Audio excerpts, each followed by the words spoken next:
All right, friends, so we find ourselves in the mecca of offshore fishing, a paradise for us, Professor. We are at Oceans East in Nags Head, North Carolina, with our main man, the owner himself, Jimmy Hillsman here, who is the owner of this store here in Nags Head. And he has opened up his shop for us. We've done messed up everything today, taking stuff out of boxes. We made a mess. We made a mess, but it's great because we're getting a lot of educational videos for you, and he has welcomed you into his home as well. So we appreciate him. And we have a problem, though, that we've got to discuss, which is this shark problem. I mean, the tax man has been just has not stopped, and it seems to be getting worse. When did you start to notice the problem of the sharks based on what you've been hearing? I mean, I know they've always been there, but they seem to have gotten worse. What's going on there, Jimmy, from what you can tell? So, most of my years of fishing for a living at Oregon Hill Fishing Center, we didn't have a shark problem. I mean, you hook 10 tunas, you can catch you 10 tunas. Now, these guys, I think it started maybe 2016, 2017, and it's gotten worse every year. Now, sometimes you'll hook 10 tunas or yellowfins and big eyes mixed. You might not get anything in. Right. I mean, there's days that you guys might get 30 tuna bites and catch 3 or 4. It's crazy what it's turned into. I had one day last summer where we had 35 tuna bites and came back to the dock with 0.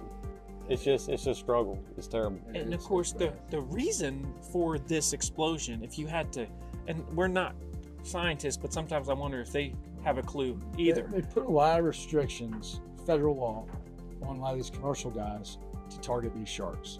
Buy sharks now that say they're threatened or endangered, and when they did that, we've slowly watched it get worse and worse and worse. Just got crazy. And they don't have good numbers on, they made these laws and rules and saying these sharks are endangered and threatened. I don't think there's enough data there, or real data to really show how many sharks are out there. The fishermen know, because we're out there day in and day out, the sharks are everywhere. Way too many of them, and they're out of control.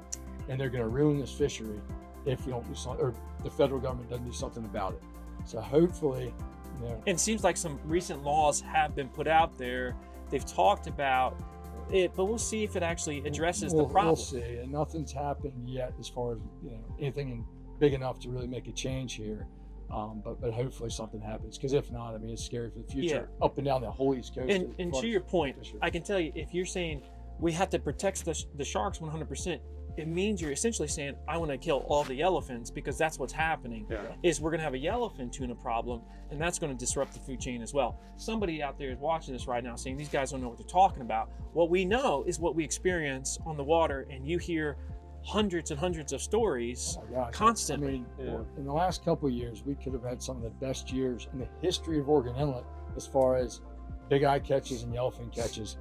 And some of those days, guys would come home with 2, 3, 4, 5, 6 tunas, and they could have filled their box in the first hour with big eyes and yellowfins mixed, but instead they can't get anything in the boat. And there's areas too that tuna marks are everywhere, fish are everywhere, and that you guys have to avoid looking for maybe a stray tuna mark somewhere, because you can't go to where the meat is because the sharks are right in there with the tuna. Right. And so it makes it very hard certain times.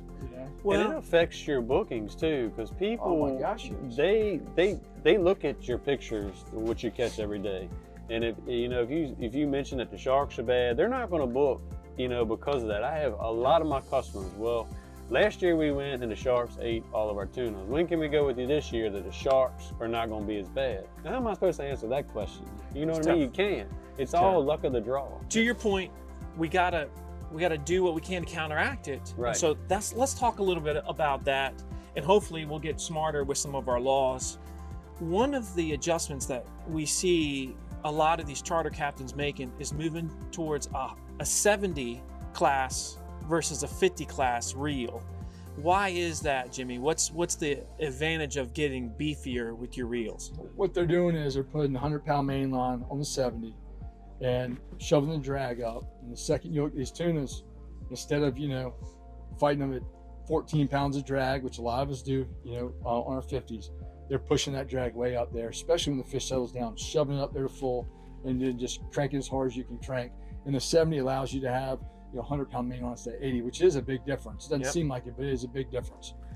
So that because seconds literally can make all the difference. We have many situations, Professor, where we've seen like a shark was like, Nipping we're just at the going as tail. fast as we can, Yeah. and it's like you get it in the boat and the tail you got. Right. Or it's like halfway up the tuna. I mean, seconds can matter. Yeah. This can clearly mean the Yeah. difference in seconds, especially if a slow cranker is on. It's not as big as an 80. I mean, yeah, you could do it with 80s, and we do it with 80s too. But 80s are so big and bulky. I mean, it's a lot of reel for a customer to handle. Right. So this is nice because it's, you know, It's a good tweener. It's right in between. Got beef, but it's also Yeah. it's not too bulky. And then we've got our spreader bars.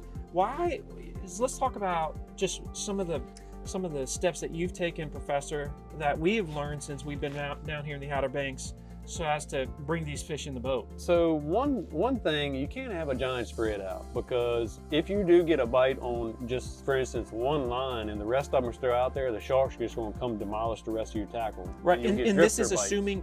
assuming you know you're in the fish and there's a ton of sharks, you change up your spread, Yeah. generally speaking. Yeah. Normally you'll troll along with your normal spread out. You'll get hit by the tunas. When the sharks come in, blah, blah, blah, eat all your tunas, you know, you've lost $200 worth of tackle right then. You go to alternative measures. This is one of our alternative measures. We'll bring the whole spread in and only put 2 spreader bars out of the back of the boat.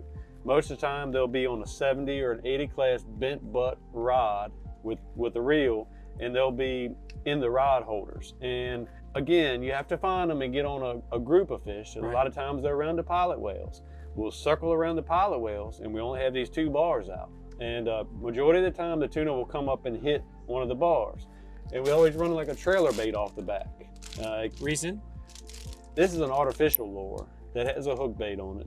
So you would pull this, and this is about 20 bucks. That whole spreader bar is what, 200 bucks? Yeah. So if you lose this, you're Not only so going to lose 20. You know, if a shark gets it. You don't want to lose spreader bar. You don't want to lose your spreader bar. So as soon as we hook a tuna on one of these, we'll have anglers on both rods, and I'll be backing down as hard as I can to try to get to that fish and get it in the boat.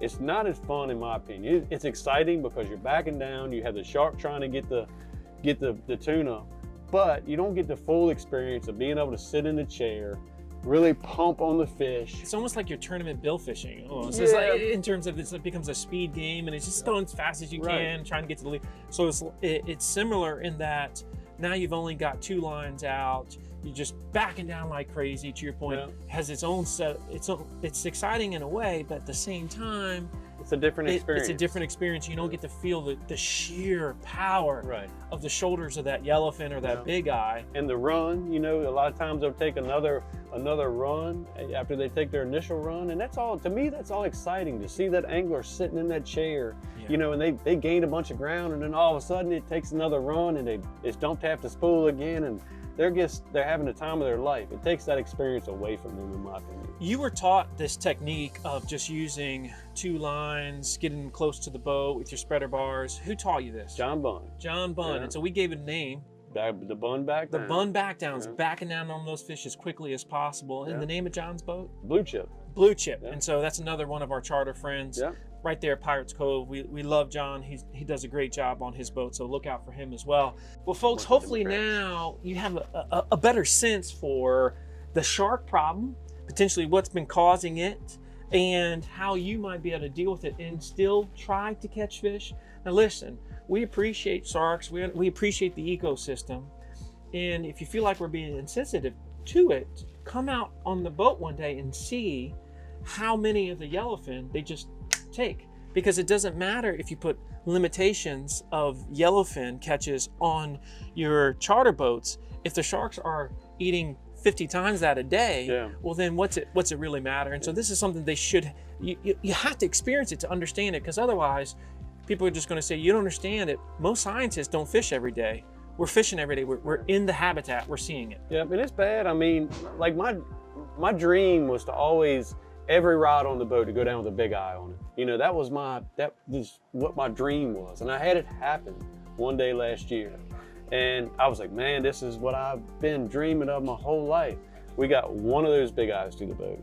The sharks ate all the rest of them. So you think just that one instance, those sharks ate 8 big-eye tunas that were in between 100 to 200 pounds. That was probably, 1,500 pounds of fish right there gone. Yeah, that's right. Yeah. And it's just, That's how bad it is. It's sick. It's tough to see. Waste. It's tough to see, and so we got to do better, and hopefully we'll start to see some changes.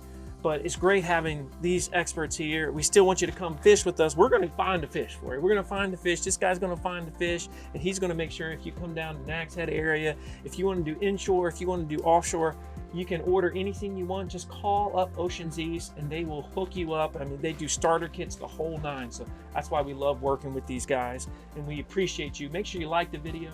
Make sure you come see us, slip number 92 at Pirates Cove Marina. And until then, next time, everyone, stay salty.